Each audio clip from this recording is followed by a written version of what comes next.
The following is a listener-supported ministry from the Grace Evangelical Society. In Malachi 3, there is a mention of a book of remembrance. What is in God's book of remembrance? What is God remembering? Well, hello and welcome to Grace in Focus. This is the radio broadcast and podcast ministry of the Grace Evangelical Society. We come to you each day, Monday through Friday, and we're glad that you've joined us today. The Grace Evangelical Society is located in North Texas, and you can find out more about us by going to our website, faithalone.org. One of the things that you'll find there is a free subscription to our magazine published 6 times a year. It's full color, great articles, and you can have it by sending us your snail mail address and requesting it. It's free if you live in the lower 48 United States, or you can get it by download. There's a lot more on our website as well. Check us out at faithalone.org. Now with today's question and answer discussion, here are Bob Wilkin and Philippe Sterling. Now, Philippe, I think you have a question from another one of the apostles. Yes, from Thomas. Okay. Big in India. Yeah, it's a very popular name. He carried the gospel there, and many of the churches in India trace their beginnings, back to Thomas. And I want to say a shout out to Abe and Vanita Thomas. Vanita used to work here years ago. I see Abe and Vanita at Berean Memorial Church when I speak there once a quarter or so. That's in Irving, Texas. Yeah. And they're Indian believers. And I think they're from the south of India where they speak Malayalam, right? Yes. The only language in the world that's spelled the same. It's a palindrome. Forward and backwards. Forward and back. Malayalam. All right. So your question is from Thomas and about Malachi 3? Yes. He is pastor, had been preaching on Malachi 3, 13 through 18. And he says those in verses 13 to 15, the priests were out of fellowship with the Messiah, and those in verses 16 and 18 were in fellowship. And can perhaps read those verses, talks about a book of remembrance written before God and everything.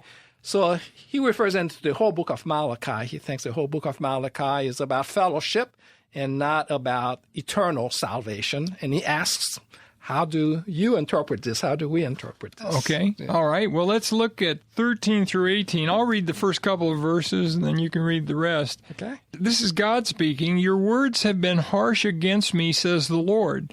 Yet you say, what have we spoken against you? You have said, and now we're getting what the people say, it is useless to serve God.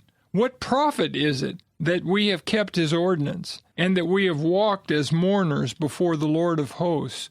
So now we call the proud blessed, for those who do wickedness are raised up. They even tempt God and go free. So these are the things they're speaking against God. And if I'm following this, aren't they saying then that obeying God doesn't result in blessings, and disobeying God doesn't result in cursing? Right. So what good is it to serve God if we don't have an immediate Aren't they saying that the wicked are prospering? Yes. Yeah. And that goes back, of course, to Asaph. Yeah, why do the wicked prosper? But then it goes on about those in contrast, right, who do trust and serve the Lord. Then those who feared the Lord spoke to one another, and the Lord listened and heard them. So a book of remembrance was written before him for those who fear the Lord and who meditate on his name. They shall be mine, says the Lord of hosts, on the day that I make them my jewels, and I will spare them as a man spares his own son who serves him.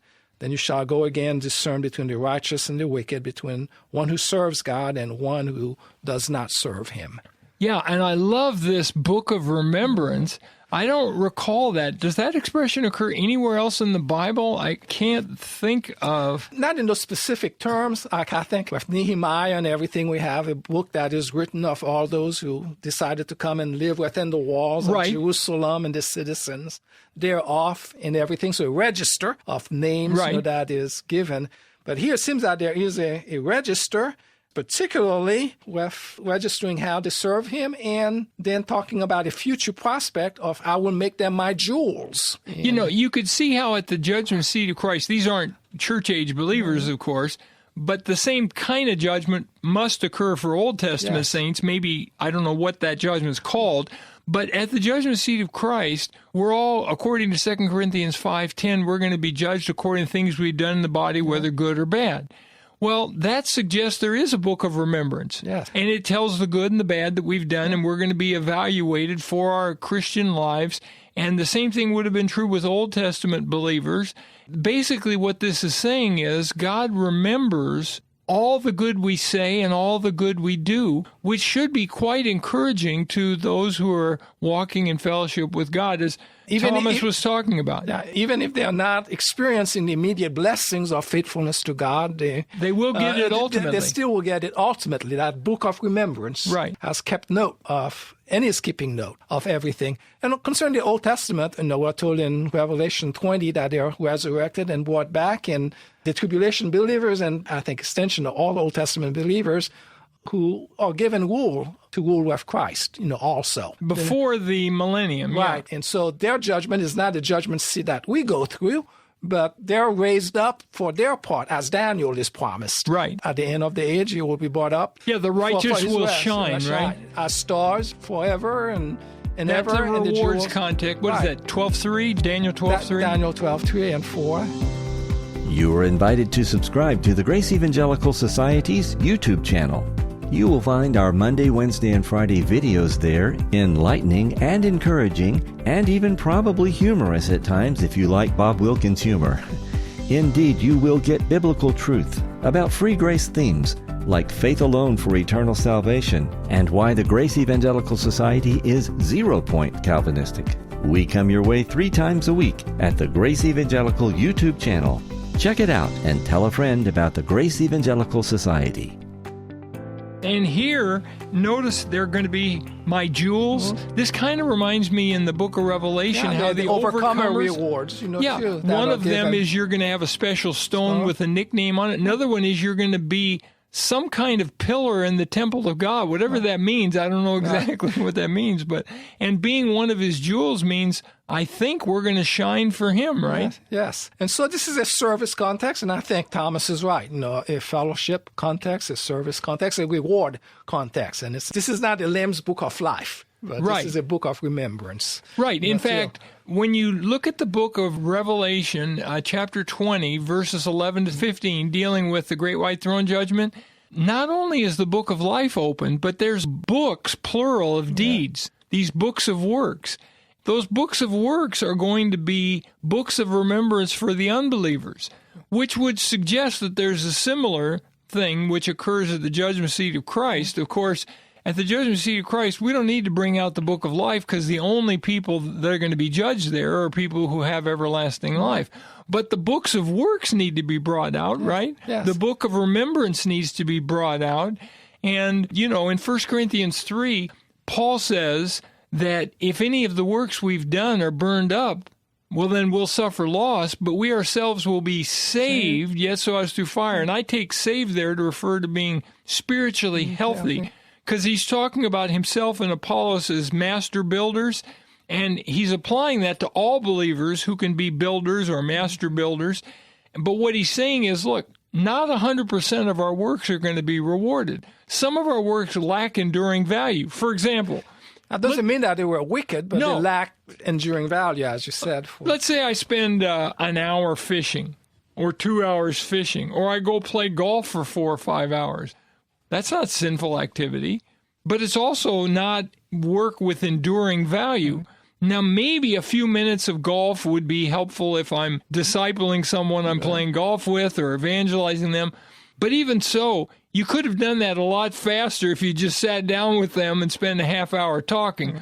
But, okay, you can get some eternal value, but a lot of the works we do are going to burn up.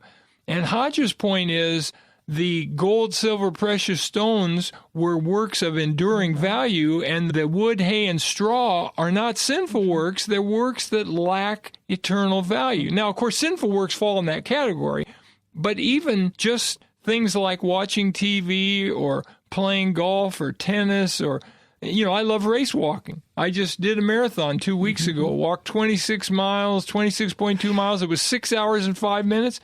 I don't think I'm getting eternal rewards for that. So that's not the running the race that is set I before don't you of think so. Hebrews I 12. don't think so. By working out, I may extend my life a little bit, and that may get me some more eternal rewards. I think, I'll tell you this, Philippe, by exercising, I think I'm more effective in writing and speaking and doing this kind of thing, because I'll be 72 here in a month, and without the exercise that I do with the sedentary job I have sitting all the time, I don't think I'd still be doing this. And even having the focus and the clarity of thought. For me, I'll work in my office at my house, for a couple hours, 2-3 hours, and then I have to get up and I'll go walk around the block because I just need to recompose myself and clear my mind and then come back.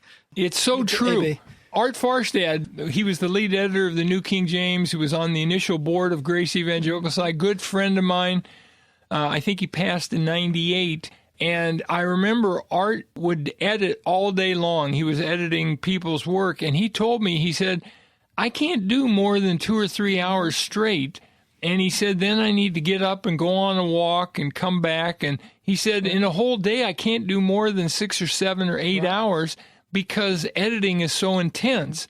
And I find that true as well. Now, for me, fortunately, in the work I do, I've got so much variety. I edit, I write, I do blogs, I do books, magazine articles, journal articles.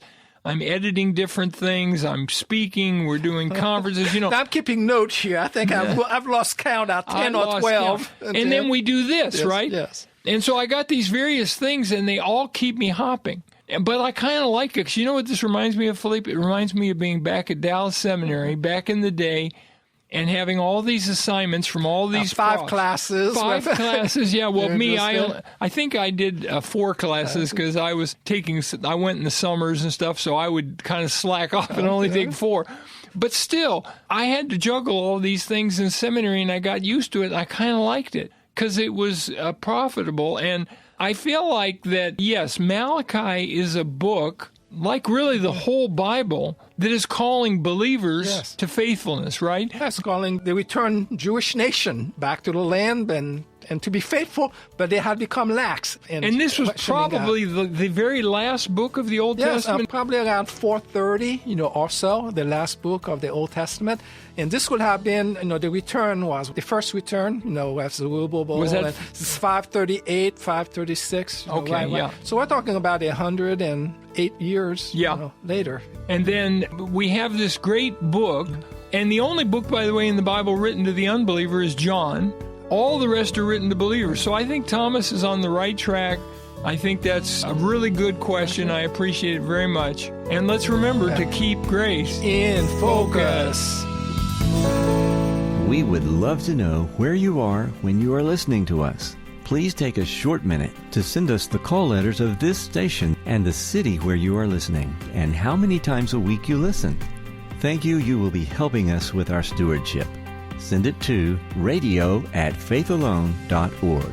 That's radio@faithalone.org. We are so thankful for our financial partners who keep us on the air. Every gift is tax deductible and very much appreciated.